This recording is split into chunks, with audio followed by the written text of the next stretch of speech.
Welcome everybody to a GreenBook webinar. Sorry, we're having a little bit too much fun trying to resolve technical issues. So you're catching me in mid-laugh about that. But welcome to our webinar. This is one of my annual favorites. We've been doing this for 4 years now. This is the 4th year, I think. We're in the fall. We get together with the great folks from L&E and our friends from P&G and Microsoft and other companies, and we talk about what's new and what's coming. I am Lenny Murphy. I'm going to be more of a panelist and a moderator, but since I am wearing my GreenBook hat right this second, here's the basic housekeeping rules. We'll last an hour. You're on mute. You can submit questions via the Q&A chat box. Please do that. We'll incorporate those at the very end, and then this event is being recorded, and you'll get a link to the recording here in a couple days. Now, I'm going to hand it off to our moderator, Brett Watkins from L&E. Brett, take it away. Thank you, Lenny. Appreciate it. Always great here to be as part of this event. Like you, a lot of fun that I always have. We've expanded, as you know, our audience 4 years ago. It was you, me, and Charlie, and we felt like it was like the Rolling Stones. I mean, we felt like the band could only get bigger and better. So now we have saxophones and, and other great musicians to add into it. So Barry, like you said, is working on joining us. But why don't we do quick introductions for those who may not have been here with us in the past.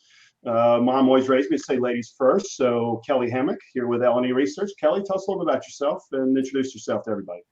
So as Brett just said, I'm Kelly Hammock. I do work with L&E Research. I have spent most of my career on the supplier side, mostly working in operations. So I've done project management, I've done database management, some survey programming, and now we work on the sales side with proposals, consultations, general advice, and really helping our clients make sure they're selecting the right technologies for their research. I am thrilled to be part of this webinar, and I'm very excited to be part of L&E. So thank you. Hey, Barry's here. I just had to beat Charlie for the day. Oh. Well, Barry, excellent timing. Kelly was just wrapping up telling about herself. Glad you could get it. We could get you all plugged in and rolling away here. So haven't missed a beat. So tell the audience a little bit about yourself before we get started talking about stuff in the industry market research world. Sure. Barry Jennings. I work for a small software concern called Microsoft. I manage a team of researchers focused on our commercial cloud business as well as business planning research. Trying to think. I like horseback riding and walking down beaches holding my wife's hand. Hope that helps. So romantic as well. Very nice. Brownie points, Barry. Brownie points. Do what I have. You'll send her the recording later, right? It won't help. Charlie. Hey there, I'm Charlie Rader. I've been with Procter & Gamble for about 26 years now. I'm been on the R&D side of life and enjoy coming back and meeting with the bandmates here to talk about qualitative research technology. And for the personal thing, since Barry has decided to introduce that, I'm 2 weeks away from opening a musical at our local community theater called Curtains. I'm having a wonderful time with that. We're going to have a blast come November. Wow. Did you write it? Oh, no. This is a Tony Award-winning show by the makers of Chicago and Cabaret. So much better music and writing than I would ever do. Cool. I'm just directing. Sweet. Fantastic. Well, hey, thanks everybody here again for joining. One of the things that Lenny did mention that I'll just share with our audience is that we will be providing both the recording and transcription for this. Our transcription will be provided courtesy Focus Forward, our transcription partner. So those of you who prefer to read your news as opposed to watch it in video, that will be an option for you as well. And so from here, let's start with, I have 4 subject matters here, like 4 bullet headings. Ready, everybody? So we'll start with what I'll call qualitative. So what's new, what's going on, but also obviously we are now, which feels like stating the obvious to me. Feels like almost what's the life just keeps repeating itself, so to speak. We're still talking about COVID. It's 19 months later. We were all thinking at some point in time this industry stuff was going to change and modify behaviors from some event back to the way it was. But I'm curious from all of your perspective is, are we here in a new normal, and what does that new normal look like? Yeah, the timeline is definitely deviated, Brett, I'd say, from back to where we were. I'd say for the fact is that for me, and maybe I said this last year, but qualitative tech has been enabling and keeps on enabling us to talk and learn from consumers. And when it starts really dialing back and we go towards more in-person stuff, I don't think it's going to go away. I think that people have recognized the advantages of best when and where to use it. And COVID has just been able to, push us forward, push us off the ledge and find out, oh, I guess not so bad after all. I echo almost everything that you say. I think, it's complicated. I think the world of work, especially for the audiences that I typically tend to look for, is increasingly hybrid. And the upsides of being able to talk to people across the country, multiple cities and places where we never would have before, is cool. More of our stakeholders can just drop into a group or two or three. It's easier that way. We still don't have full travel opening at our company just yet, or at least not where I wouldn't have to require me getting my CMO to say, yep, that's a great idea, Barry, get on the plane and go. I'll spend my work equity elsewhere. I can't say that all of these digital things are better, but I can't say that they're substantially worse. And they've been highly effective in all sorts of ways. There will be a time and space for in-person that I absolutely know. I'd love to be doing things at conferences, getting much closer to where our customers are doing really cool things.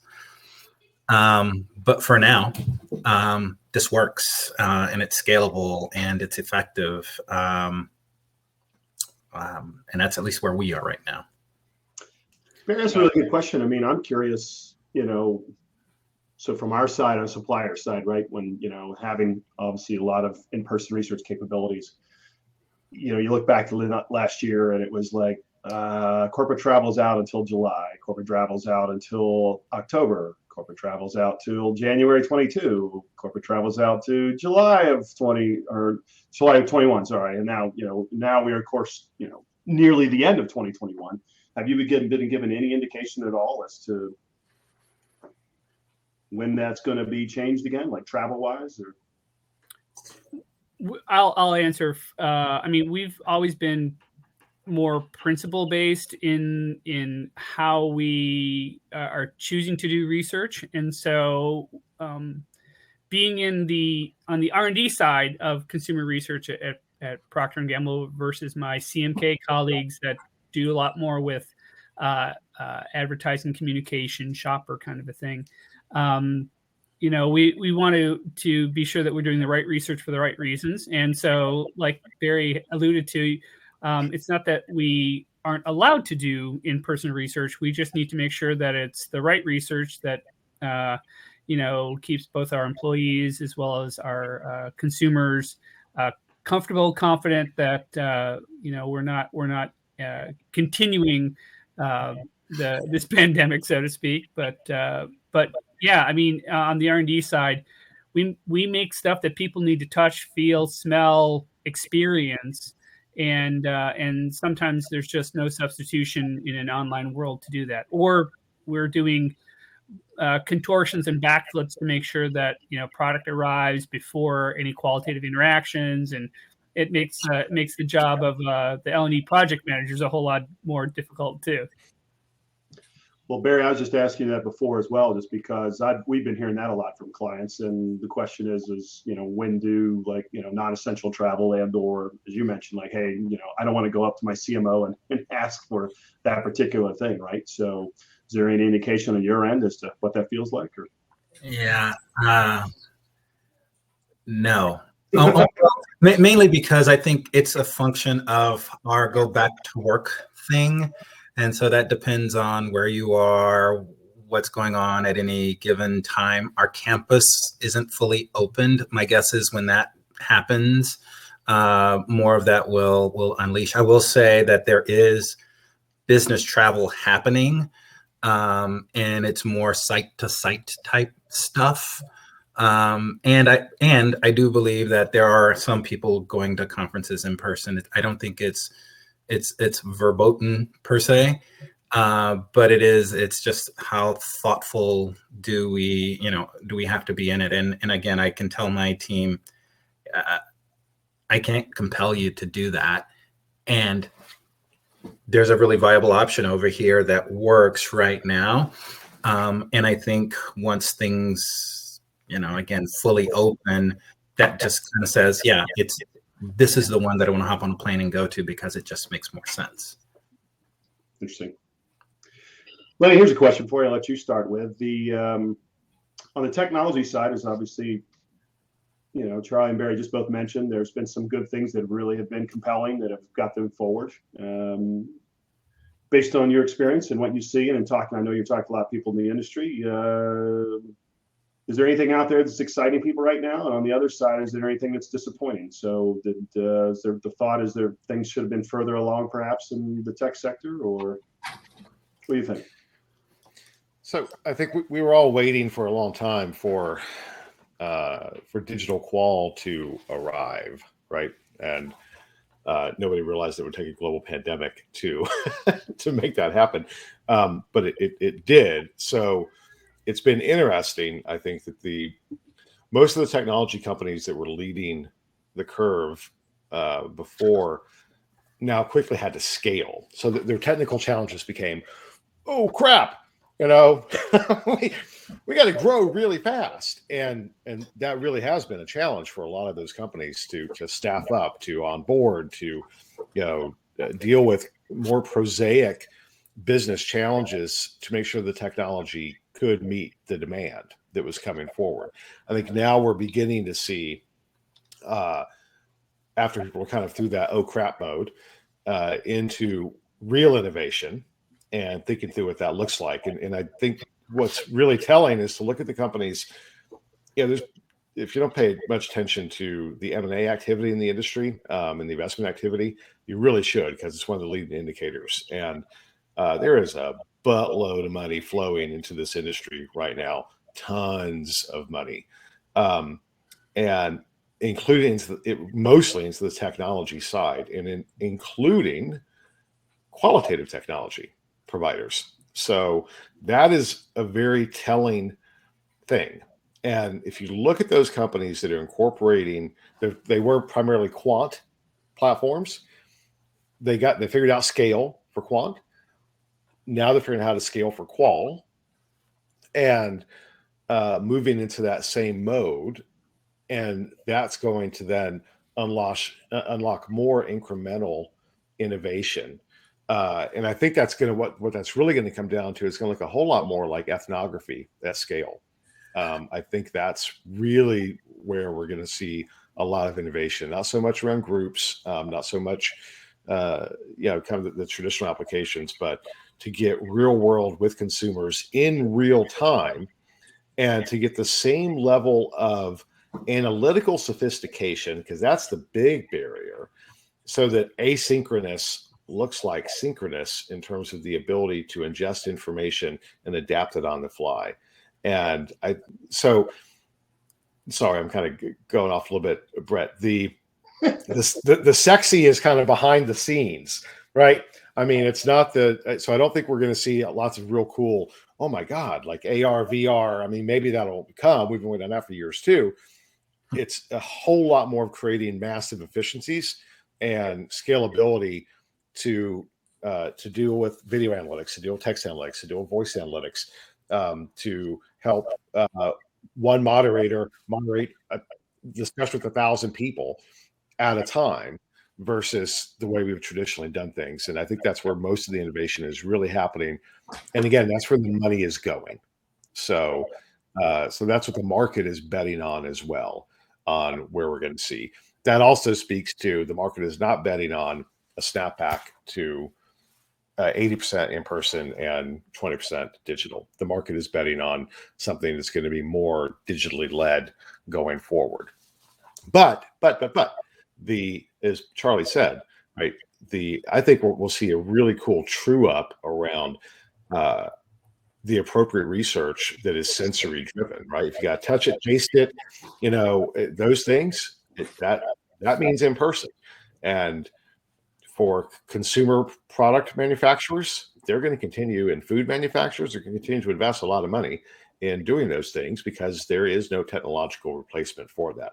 So face-to-face may shift a little bit to be more experientially focused. It's not going away. There is no death of face-to-face qualitative. It's just a leveling out, I think, of what's going to happen overall. Yeah, face-to-face won't be the default.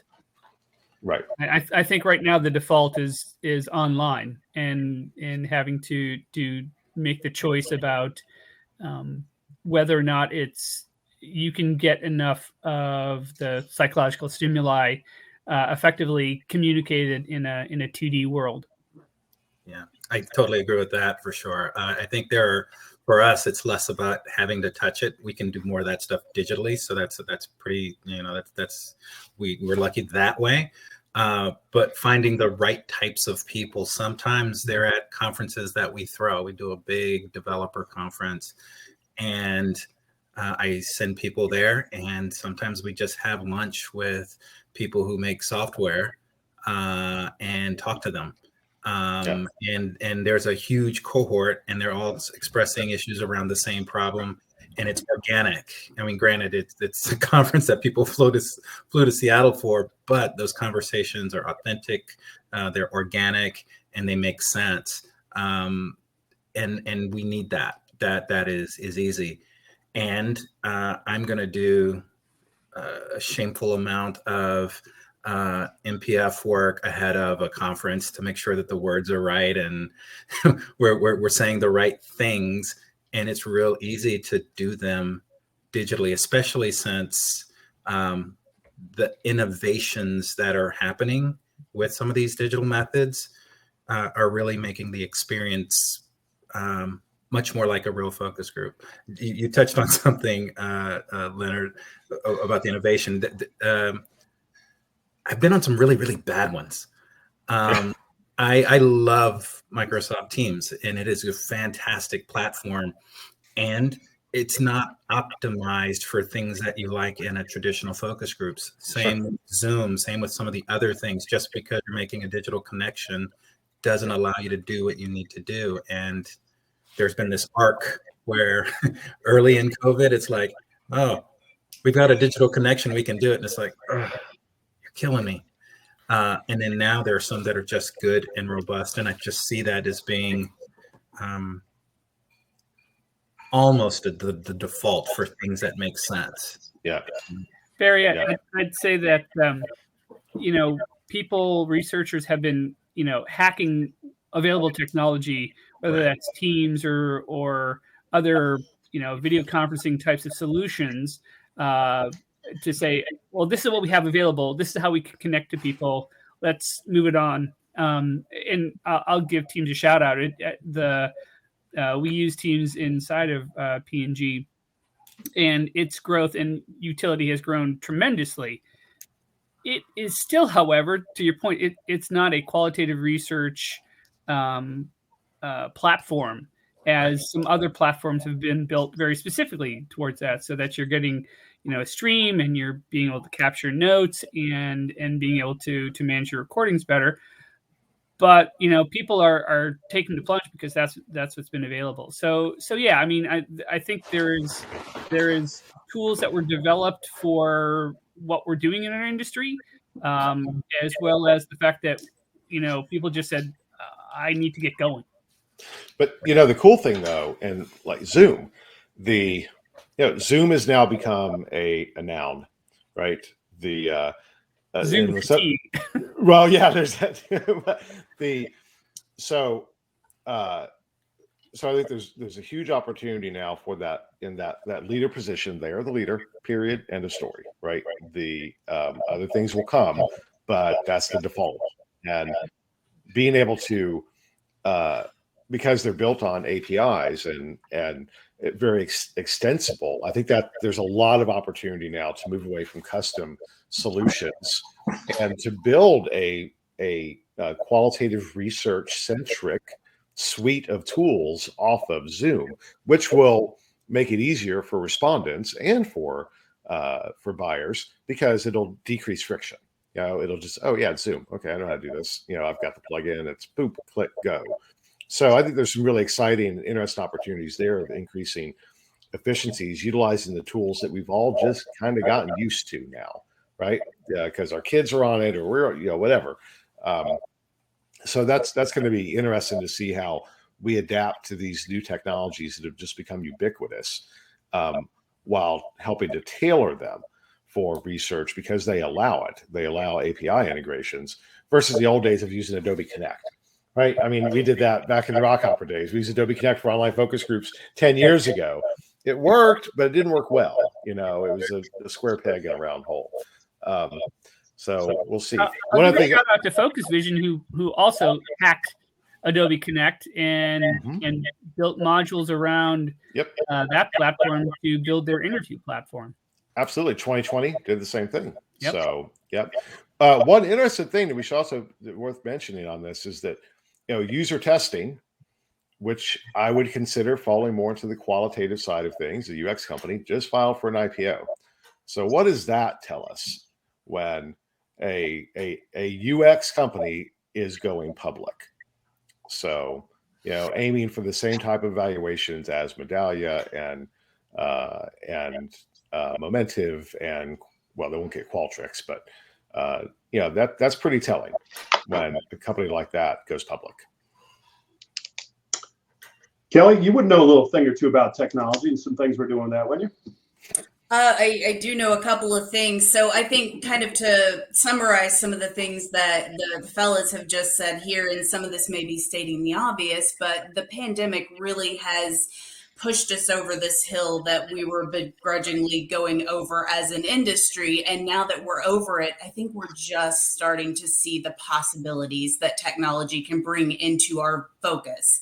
I think we're going to see so many more things we can do to use it. It's not just a matter of using video. It's starting to use, you had lightly touched on the use of VR and AR. Well, how are we really going to be able to use that? Because they're already starting to use VR and AR in research. You can use VR to simulate a shopping experience. You can use AR to simulate, you could do a home tour using these technologies. So there are just so many places you can go with these technologies. And I think that we're only limited by our imaginations, and we haven't even begun to develop what can be developed. So I think that what you're all saying is we're at the beginning of this path. And what I think is going to be really interesting is as we develop these digital technologies is when we start developing them to be used in the facility. So we start combining that in person and that digital. We bring these technologies into the facility, and we start using it to have those sensory experiences. Because with some of these emerging technologies, you can simulate some sensory. Well, maybe you start simulating and doing quantifiable sensory testing using VR or AR, and then you come in the facility to do some qualitative testing to, kind of do a little bit further on the quant testing you've done. So again, I think it's just, you can keep asking questions. You keep looking at what's new, what's coming. And, you know, I think maybe, Brett, you were alluding to this and maybe you weren't, but I'm going to be a little shameless that we are starting to integrate some of that video conferencing technology into our platform so that you can have that one-stop shopping and you can get all your recruits through our system and do your video editing and marking, and you don't have to have that separate platform. And we're trying to be very all-inclusive over at L&E. So, you know, just a little shameless plug there for you. As a L&E user, I'll just echo that, the fact that you guys have leaned forward into digital innovation while being a facility has enabled a number of our project teams to grow, especially when it comes to video, whether it's streaming on the back end, along with those types of modules for backroom chat and marking video, so that we can find the good bits later on in the recordings. You guys have leaned forward towards that, so definitely kudos to the L&E team in growing and recognizing that digital is it's a hybrid approach more than anything these days. Can I flip a question over, since I was kind of talking about the VR AR aspect? Barry, this may be proprietary, but I'm going to look at you. Have you been using any of the Microsoft, your HoloLens? Have you been using that in any of your research so far? Not yet. I would love to. I would really love to, but there's it's a right opportunity thing. My team does research on the product. And so I see it from that perspective, but haven't been able to actually use it live in the field and things like that. And you're right. I think it's going to be pretty compelling, both in and outside. I mean, again, imagine a world where you've got 50 or 10 or 15 people in their homes with one of these devices. You can have them in their own kitchens, showing how they, where they put the soup and where the trash can is and all this other stuff. And then you can send some stimuli that sits in their own living or in their own kitchen as well, that says, hey, this is what this soup can looks like. And this is the new trash can. And that could be just transformative. And you can, the possibilities are kind of endless. From my Sorry, I think you meant to say Dawn dishwashing liquid or Cascade. That works too. If you're shamelessly plugging, please go ahead, Charlie. But yeah, I think the potential is absolutely there. Some of the things that I've seen are much more on the industrial side. And so again, like, Otis Elevator, if we have a digital twins of 3 different skyscraper buildings and they have a new innovation, you can kind of simulate that and get people to actually, now I get it. And I think that when, the prices come down and it becomes more pervasive, I think it's going to be ridiculously cool. Well, can I ask a question too, as a follow-up on that? Because I was in what we were talking, it made me think. So last night, I'll give you a little quick story.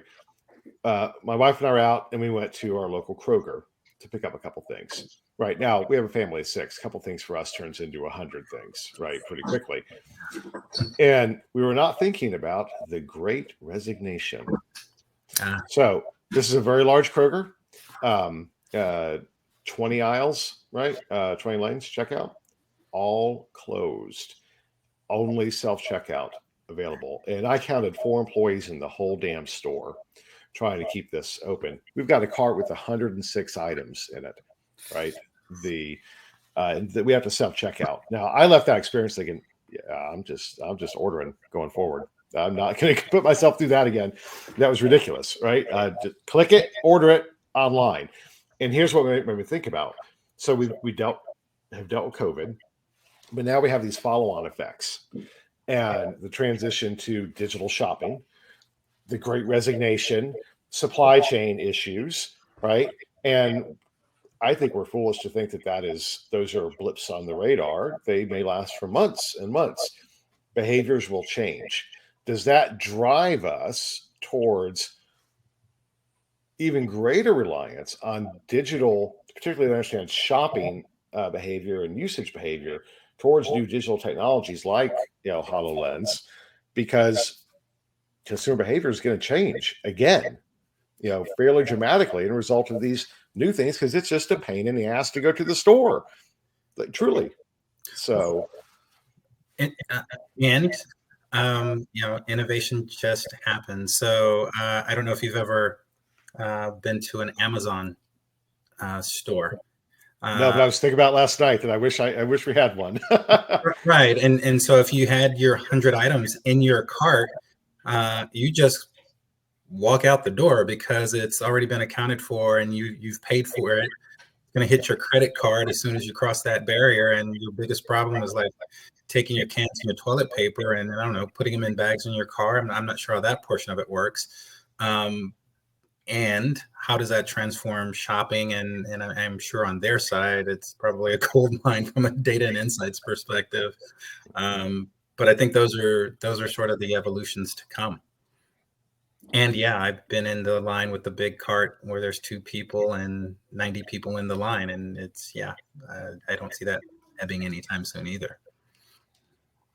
I think it's definitely an interesting time that I can tell you from like our unlimited software development that we were working with, and integration of Zoom and streaming as an example is, like I call it like a little iterative steps, because there's a lot of online qual tech that I think but I think some of the disadvantages and where things are kind of have the potential for a perfect storm right now are, Lenny, to your point, capital is pouring into the industry, and so money facilitates a lot of that, but also the cost of some of these technologies or to build off of these technologies like Zoom is not so cost prohibitive. So, you're not having to make millions of dollars a commit to make tools and put them in place now, right?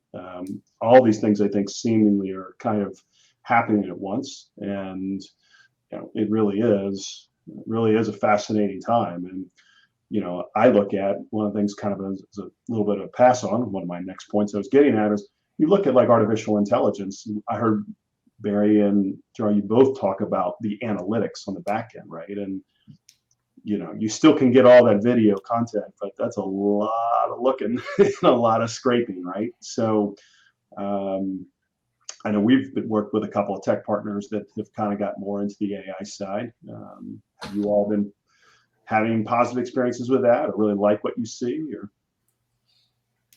And by tools, I mean, like, for example, Remesh is like, talk to 100 people, while one moderated. We work with also a company called Yogi, which is, basically doing like social media scraping and doing, all the AI content behind that too. Okay, what's the key gleans that I pull from that, right? Just curious, are either of you playing with those tools yet? Or I know the Grit report from Lenny says that, VR as an example is still in the low end, but, I don't know, it probably is growing. So I'll say for us, the hype cycle on artificial intelligence is, finally getting into where some of it is practical, beyond the initial experiments. Can it work? Now the fact is that we're recognizing where it can work better, and it's being more democratized as we're working to upskill our own organizations about how we can learn at a much deeper, richer level with the amount of data that we can now ingest and consume. Yeah. So, AI is really starting to take off with us, and beyond just the here can predict something little. Yeah, I mean, we use it definitely for video and text and other places. Video, I'm extremely bullish about. It's one of the things that I want to invest in this year because there's just a ton of potential. There's a ton of video content, and I think it's becoming increasingly approachable. The challenge for us has always been, finding the right thing that's slick enough and painless. And I think we've talked to a few folks who have something that's there, because I think I was talking to an architect who built really large skyscrapers the other day, and he's like, when people go into these situations of buying a really big building, they have all these things. It's a whole lot of quantitative stuff and a lot of qualitative stuff. And goes, and at the end of the day, I got to tell you, the qualitative stuff tends to rule the day way more than you think. And to me, again, I think I said it last time when one of my stakeholders has that quote about that guy who was in the room in Chicago, and they retell that story over and over again across a couple of years. When I'm able to do that with a video and I'm pushing that around, and it creates the life of its own, it's that chart on the wall, type of a situation. I think when we're there, that's going to be an avalanche that we'll have to control a whole different way. But definitely looking for how to do that better. Yeah, I'll jump in because video analytics is a favorite topic of mine. The fact is that we as qualitative researchers, humans, we live in a time stream, right? We'll hear the first participant, the last participant. We'll remember those things, the primacy, the latency, and then we'll remember the weird one. The boss usually came to the weird one, but the aspect. Isn't it the truth? The aspect of utilizing video analytics is that you can now start to ask the same question across all your interviews in a way that you never could before, in a way that can get you insights that our short-term limited human brains can't necessarily ingest all at one time. And so I think that's where, the power of AI can also start to grow these things. But yeah, it's one of those things where, the computers can manage some things that we as humans can't handle very well, but then can bring forth the stories and the narratives that say, now I've looked at the body of the research, even across my qualitative research, and here are the stories and themes that are emerging. And now here's the quote. Here's where the consumer actually says it in her voice, her tone, her emotion is expressed, and getting that in front of our key stakeholders and decision makers is super key. So. And I always struggle with the volume of video content that I have, and we treat it kind of like a Kleenex, right? We wipe the nose, it's in the trash, we're done. And what I would rather do is treat it like, a really, I was about to curse, so I won't. Really huge. Oh, come on, Barry. I already did. You can. Yeah. It should be a really big ass reusable towel where I can kind of go back to that and say, okay, I've got 3,600 hours worth of stuff on the cloud. And yeah, things evolve and change, but man, my goal for this research was, does the button go on the left or the right? And in going through that, I asked a lot of questions about, should it be on the top and the bottom? But I only care about the left or the right. I should be able to go back and say, okay, look at that stuff and tell me, is it the top or the bottom that's the winner? Or what else did I learn? Or what else did I think about? I believe the technologies can do that. Mm-hmm. And then it could spit out and save me a lot of time on my next project, allow me to answer questions that would allow me to be more prescriptive, to stretch the minds of my stakeholders. And I just don't have a great answer for that. I've had lots of great proposals around it, but haven't seen great reality around it. There's some very cool stuff happening there, though. It's interesting coming out of more the knowledge management end of things, right? Those companies that are applying AI. There's one, I'll give a shout out to Lucy AI. I've been incredibly impressed with Lucy, particularly. We use it internally at GreenBook to help with our content management. With that ability to just ingest video, audio, and text, automatically tag it and create a taxonomy, and then you can go into a search and say, I want everything to do with yogurt, right? And it would bring up any bit of content, including a tagged video at the moment, right, where yogurt is mentioned. So now it's not quite there from an analytics perspective. That's the next step to add that in. But to your point, right, to manage all of this content we have coming in, and particularly video, that it's an example, right, that I personally have worked with that that I think makes life a heck of a lot easier than without, just to have it in one place, know that I can search it and find it and go, versus, and then we start looking at the incorporation of other platforms like, Box Pop Me or Living Lens and, all of those guys to manage it from an analytical perspective. Or Canvas AI. I've been really impressed with Canvas for text analytics that we've been using internally for grit analysis.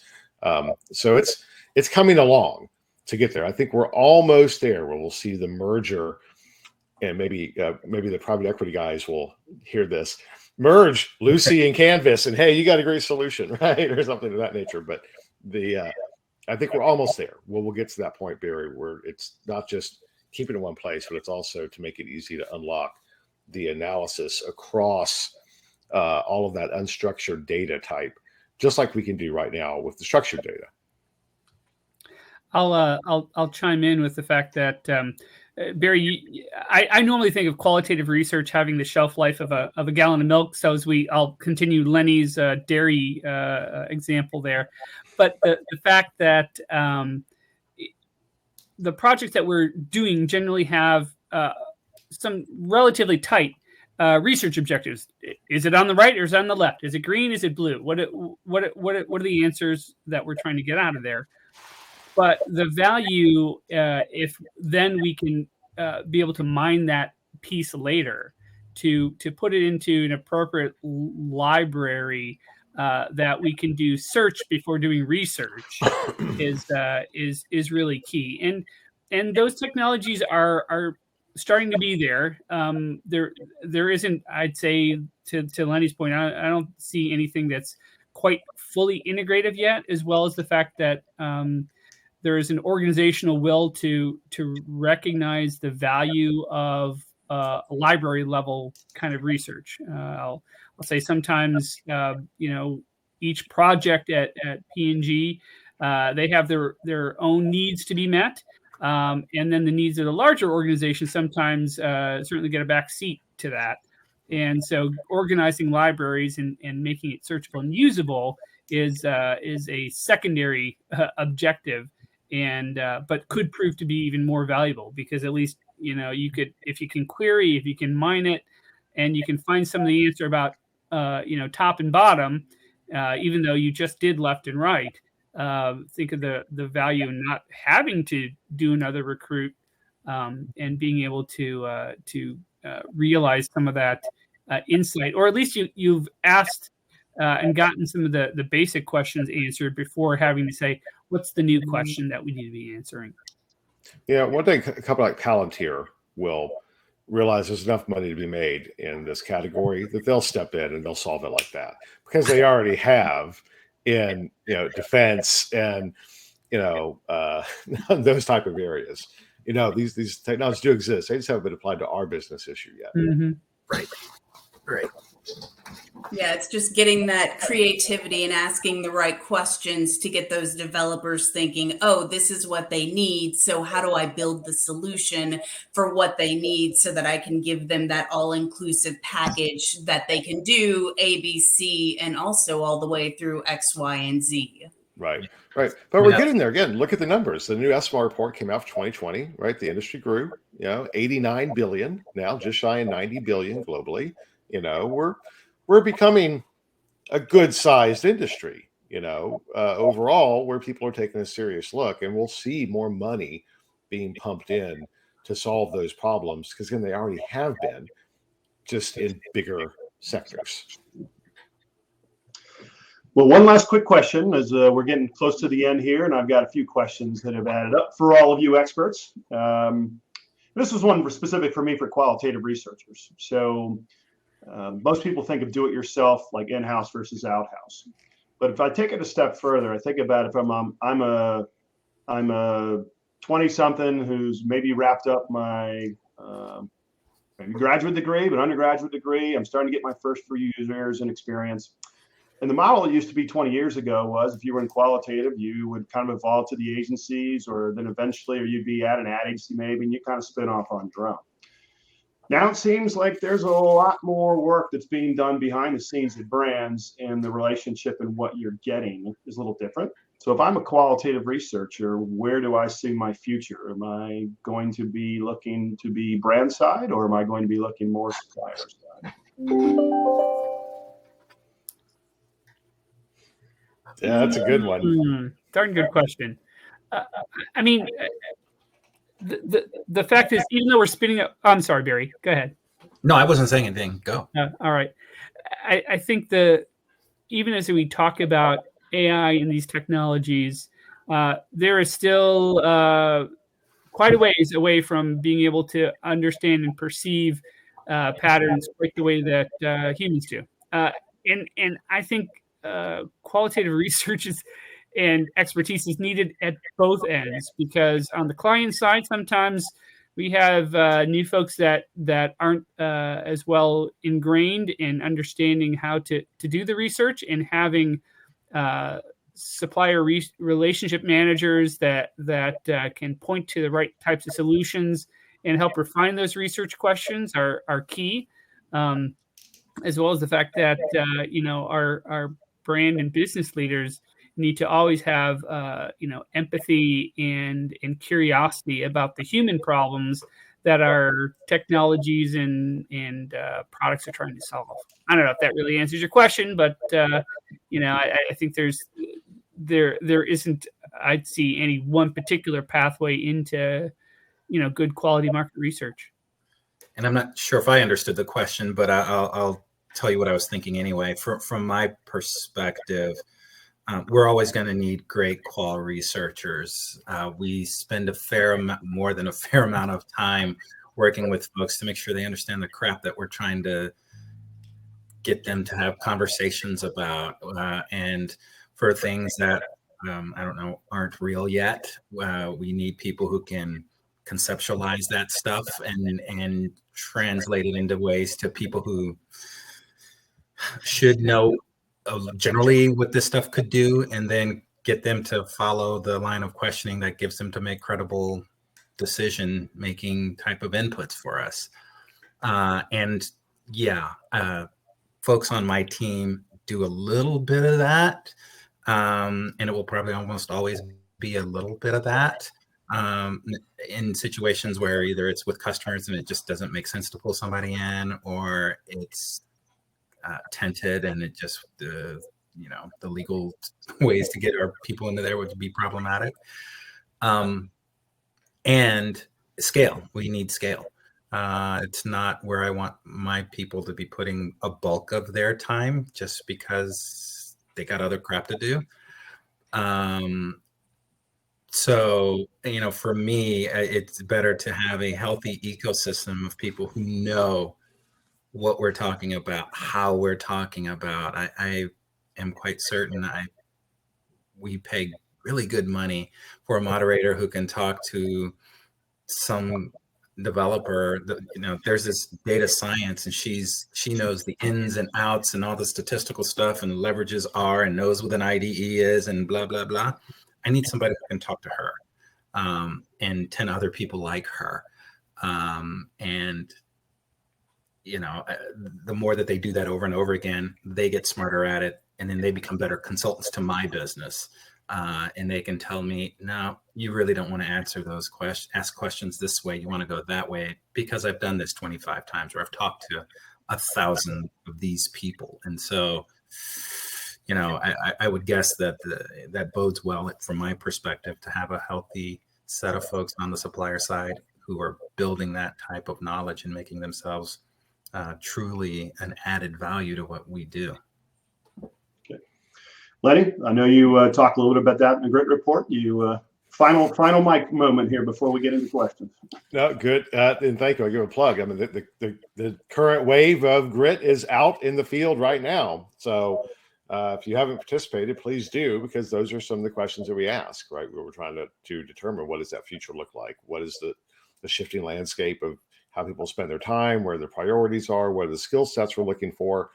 So my overall take is the same as Barry and Charlie's. There will always be a need. Where they're going to fit, we'll see. I think that depends upon how the easier we get to manage and collect data from a technology standpoint, the more I could imagine that skill set being needed internally in organizations as they insource. But we're not quite there yet. So I think that there'll still be most of that skill set will exist on the supplier side. But again, take grit, participate. You should have, everybody on this call should have gotten a link. So please take 15 minutes, help us answer the question. Give us your take. What are you seeing? And I'll let you know in early January what the answer to the question is. Awesome. Well, fun as always, everyone. Going to jump into questions, so we keep this right at an hour. So, but thank you to all of you, Barry, Charlie, Kelly, Lenny. Fantastic as always. Hope the audience got a lot from it as well. And again, thanks to our transcription partners at Focus Forward, who will be providing a free transcript of this for us. And Kelly will be sending that out along with her summary as our client solutions manager over there. So thank you for joining us here today and adding in your 2 cents and sharing a little bit of information there. All right, I've got a few questions. A couple of them actually were very similar to identical, which was for Lenny. What do you recommend to follow M&A activity in our industry? What specific sources or websites do you recommend people log into, follow, and check out? So the best one is Daily Research News Online by MR Web. So Dr. No, as I like to call it, because I'm geeky that way. Just do a search. They really do a great job of compiling everything. They don't catch everything though. That's why I also pay attention to Crunchbase. And between those two, usually you get the bulk of things, right? You may have to kind of tease it out a little bit out of Crunchbase, but that covers most. There's a couple other things that are okay to look at, but 99% of what I see comes from those two sources. Yeah, I will add on. I follow DRNO as well, and generally speaking, industry trends and so forth are getting published and good to track. Let's see, Charlie, Barry. I think you were talking about this a little bit before, but Sharon asks, can you walk through an example of how AI can evaluate video? How do you train it? Have you all started down that pathway where you are actually getting some of the algorithms in place to what you're hunting? Or? Well, I mean, I think there's a couple places where AI and video intersect. One of which is that if this were an online group, for example, this is Talking Heads video. And so the AI would be mining the text that would be stripped out of the audio feed of this, and then we'd be looking for patterns in word counts or other kinds of things where the transcript enables search and insight discovery. It's a whole nother ball of wax to then take video and then look at non-speech activities in video.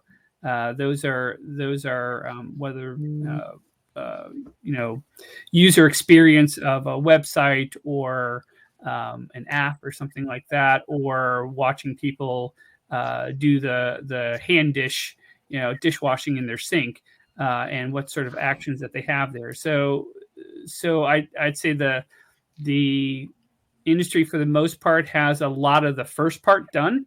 There's a ton of vendors, There's a good handful of vendors out there that have the ability to utilize consumer research video, long form interview type of video, and then turn it into something useful. It's a little bit more specialized and sometimes a little bit more internal then you need to get to what's happening in the video versus what people are saying in the video. And some of those AI platforms can also start picking up on the sentiment analysis, so they can read the facial expressions and start getting, how do you feel about the project, the product you're looking at, and, get some emotion behind it so you can see what's really driving what they're saying. Okay. I hope I'm pronouncing her name properly. I think it's Anastasia. She asks, the importance of video content, what's your recommendation for storing, sharing customer clips within organization? These software specialized firm that can help you with this. Lenny, I know you mentioned, obviously, from a toolkit standpoint, both Vox Pop Me and Living Lens. I worked with them both. Dave Carruthers started Vox Pop Me, a really good guy, so absolutely good business there. If you're getting more on the sharing, I mean, we're getting more up into like Market Logic or Knowledge Hound kind of solution, or? Yeah, I think so. I would think the knowledge management platforms, so Lucy, Market Logic, Stravito, Bloomfire, they're primarily curation platforms, content curation platforms that have a sophisticated ability for you to kind of create a taxonomy and tagging system to identify things and go right to it. And they're built for market research. So I would definitely encourage you to look at those. And I would say I just tag on to that, which is, to my discussion earlier, the fact is this project level insights that you're trying to get at? Here's a piece of research that we're just trying to understand versus, having a curated library, a searchable, usable library of your research that these other content management solutions are getting at. So the sharing aspect is at, it's the scale of what you're trying to solve for. Yeah, no, it's an excellent point. I mean, case in point for L&E research customers within your client portal, you can have videos, you can make clips, store clips, all that kind of good stuff download. But, that's a very one-off kind of, was more envisioned to be a tool for a moderator or other qual researcher to play with and do presentation, not, putting a library together forward that I'm going to distribute and be, Barry kind of alluded to this earlier about is there content that I could see actually has some kind of longer lasting legacy that I could point people towards, right? It's like, broader learning lessons. I'll take the real quick, easy one, which was from Pamela Harrison. I missed the first 15 minutes. Yes, Pamela, we will be sending out recording links as well. So recording, transcription, Kelly's summary, you will get everything from Cliff Notes all the way to watching all of it to the bitter end, if that is your preference. So we'll you all free out. I mean, the first 15 minutes, did you miss anything? I don't know. I'm sure. I think it's the best part. I mean, sorry, Pamela, we'll make sure that you get, but you're missing that live experience.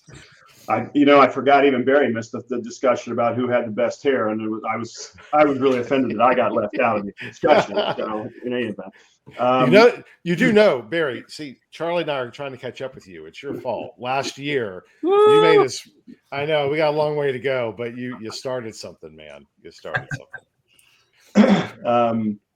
All right. So final question from Hangtron. Do you see market research and UX research merging soon? As of now, from my experience as a market researchers usually work with marketing sales teams, and UX researchers work with product engineering teams. So definitely seems some overlap, but there's usually quite a bit of segmentation. I'll even add on to Han's question for you both. I know there was a little time of debate as to whether insights might actually begin eventually to shift over into more of the IT department, just because of if they were taking over the broader UX space, would they be absorbing that as well? I will say in our world, UX is very engineering driven.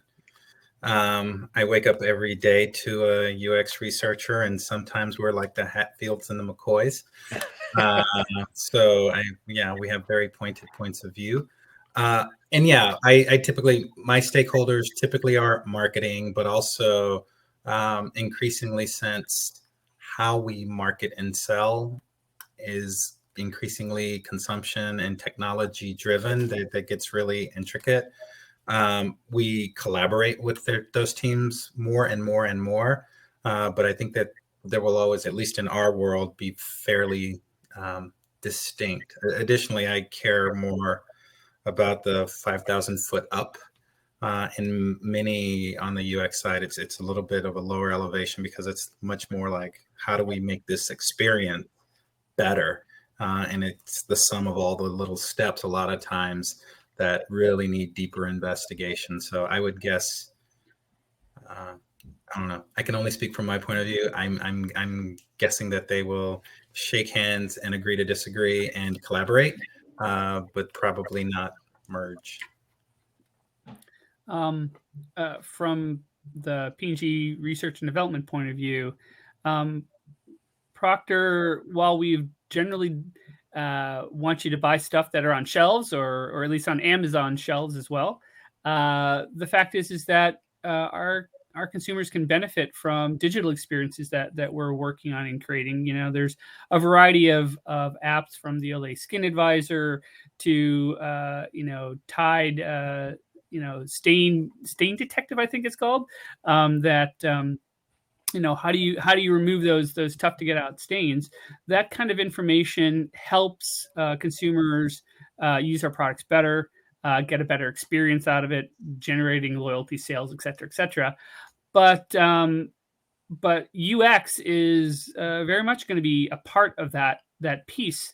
And I think from a market research perspective, we're growing in understanding that new facet of the consumer experience, recognizing that we're building digital experiences as much as we would build a sensory experience in the next Olay skin cream or something like that.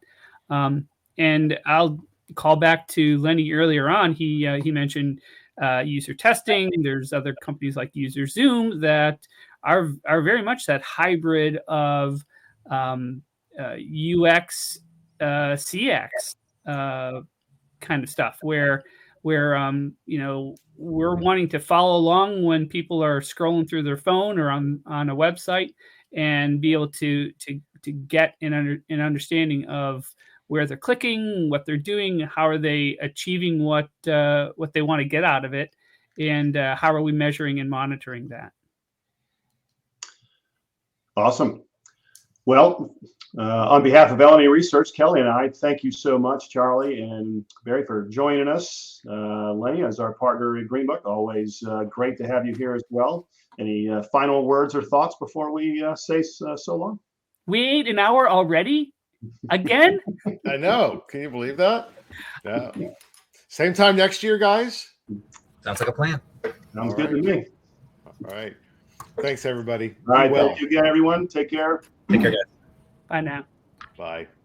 All right.